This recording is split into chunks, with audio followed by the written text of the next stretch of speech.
As an American, whenever I think of Singapore Airlines, I automatically think of long-haul, wide-body aircraft such as the 777-300ER. This is precisely the reason why, as soon as I saw a Singapore Airlines 737 MAX 8 as an option for a flight between Ho Chi Minh City and Singapore, I booked it. No questions asked. I actually had no idea that they had 737s in their fleet, which naturally means that I had no idea that the business class product on these airplanes is as good as it is. How did I not know this?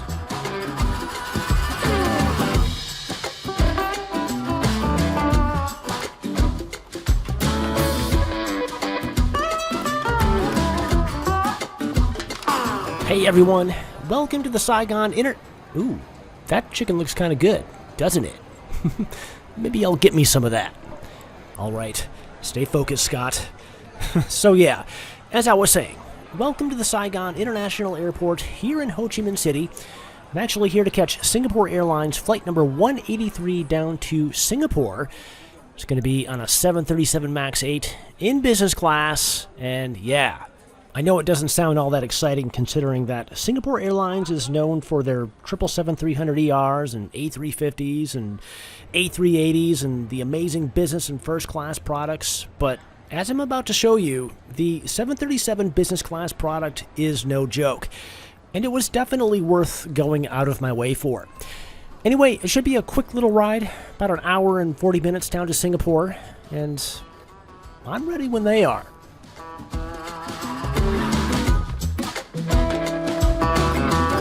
All Singapore Airlines business class passengers flying out of Ho Chi Minh City get lounge access to the I can't pronounce it, but all you need to know is that the food in this lounge is excellent. Not only is this better than the fried chicken that I showed you earlier, I'm of the opinion that the food in this lounge is actually better than the food over in the Vietnam Airlines Lotus Lounge across the way. And if I'm being totally honest, I think the decor in here is nicer as well. So, let's just say that I wasn't missing that other lounge or the fried chicken.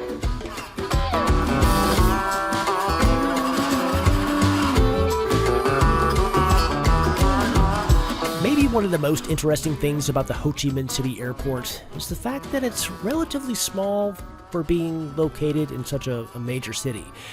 And not only will you have plenty of opportunities to do some last-minute souvenir shopping, you can do some pretty good plane spotting as well. These windows are huge. I actually ended up dipping out of the lounge early so I could catch the 737 MAX 8 arrive, and I'm glad I did. Seeing a Singapore Airlines 737 MAX 8 is just crazy.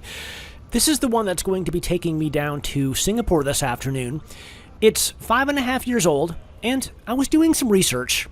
There are actually 16 737 MAX 8s in the fleet so far, with 13 more on the way. And what's even more crazy than that is the fact that they have 6 737-800s already, although those will be gone in 2025. Basically, I had no idea that Singapore Airlines had any 737s at all. It's weird.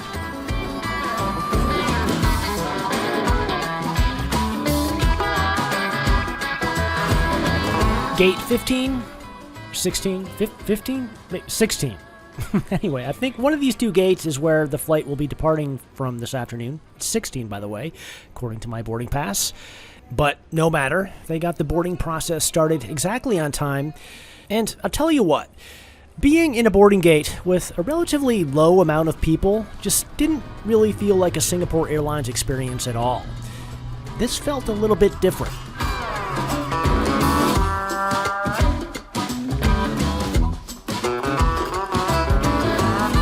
The best way to describe Singapore Airlines 737 MAX 8 business class is to say that it's like JetBlue Mint. If you're familiar with the JetBlue Mint experience, this is going to look and feel awfully similar. Actually, it looks a little bit different. The materials that they use in these seats is much higher quality, and it's much better designed in my opinion. It looks so much better than the old JetBlue Mint product. But let me back up for a second here. Oh, actually, I'm going to take the orange juice. Thank you. So, as I was saying, The configuration is a little bit complicated. So the first row is 4 seats, 2 and 2. The second row is 1 and 1. Then it's back to 2 and 2. So there are actually only 2 single seats in this business class cabin, and I had seat 12B, which is odd considering that it's only the second row of the aircraft. I don't know. Anyway, as you can see in these video clips, the first few minutes of the onboard service is very typical Singapore Airlines. So far, this felt like any other long-haul flight that I've had with them over the years. And that's a good thing, because I did have some concerns that this regional business class product was going to be somewhat watered down. But then again, even if it was, would it really be that big of a deal for such a short flight? Anyway, I thought it was pretty neat to fly on a Singapore Airlines 737. I chose it for the pure novelty of it, and so far, I think it's working out well.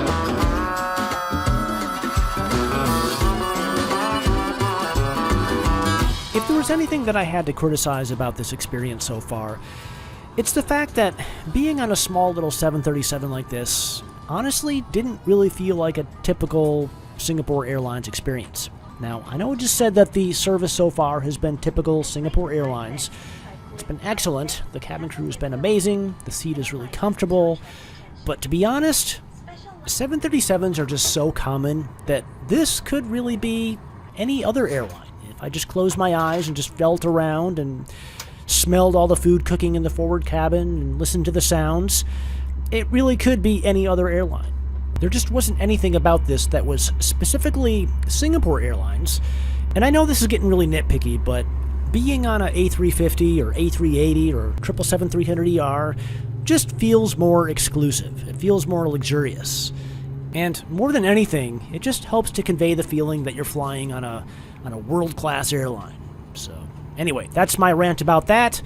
And the only other thing to say about the departure process is the fact that we are on time so far, which is a good thing, because there is a storm rolling in. We needed to get out of here lickety-split because, well, if you know the weather in Vietnam, you know things can get crazy really fast. And if we would have had a delay, there's really no telling how long we would have had to sit and wait it out.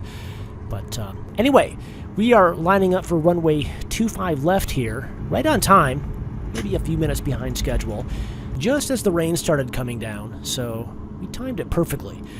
Actually, they timed it perfectly. I had nothing to do with it.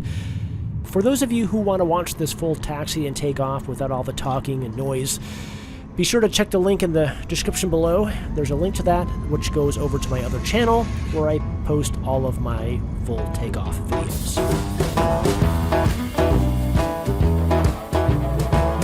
I think the thing that I like most about flying short regional business class flights around Asia is the fact that it's just a non-stop extravaganza of sights, sounds, tastes, smells, and feels. Things usually happen pretty quick, and in the case of this flight, which was only scheduled to be 1 hour and 40 minutes, they didn't waste any time getting the drink and meal service started. So, here we go. This is braised pork belly with Chinese vegetables and egg noodles, which, according to the menu that I showed you earlier, is a light dinner. This is anything but light. It was very tasty, but not really what I was expecting. I didn't really need to eat so much food, but you know me, I'm not going to turn down anything that looks halfway decent, and this was halfway decent. It was just maybe a little bit more heavy than I was expecting. Thinking back on it, maybe I should have got the chicken instead. That looked pretty good.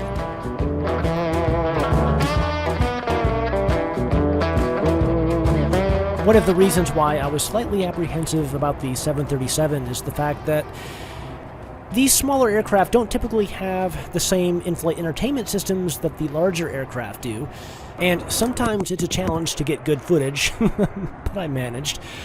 Anyway, I'm happy to report that the in-flight entertainment system was pretty good. Maybe the screen was a little smaller than what you would expect on a larger aircraft like an A350 or 777, but all the other features, including the ability to sign in and access your favorites and your playlists and things like that, it's all available here on the 737, so you're not going to miss out on anything. The only problem I think you're going to have is the fact that these aircraft typically fly shorter routes, so be very careful about starting a movie that you've always wanted to watch, because chances are you will not be able to finish it before you arrive at your destination.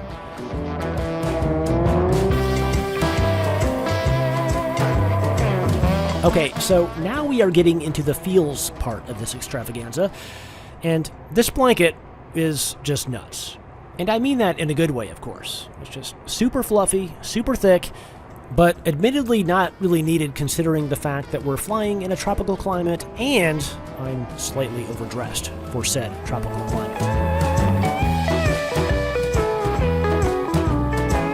You just know you're having a good time when you're not even upset after the captain announces a delayed arrival.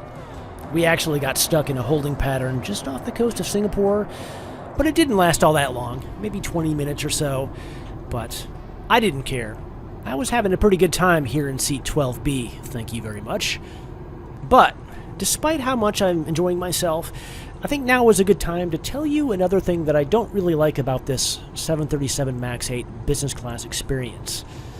It's not that I don't like it, it's just that it's maybe a little bit stressful if you're looking for a good business class experience on Singapore Airlines, but the 737 MAX 8 is the only aircraft available.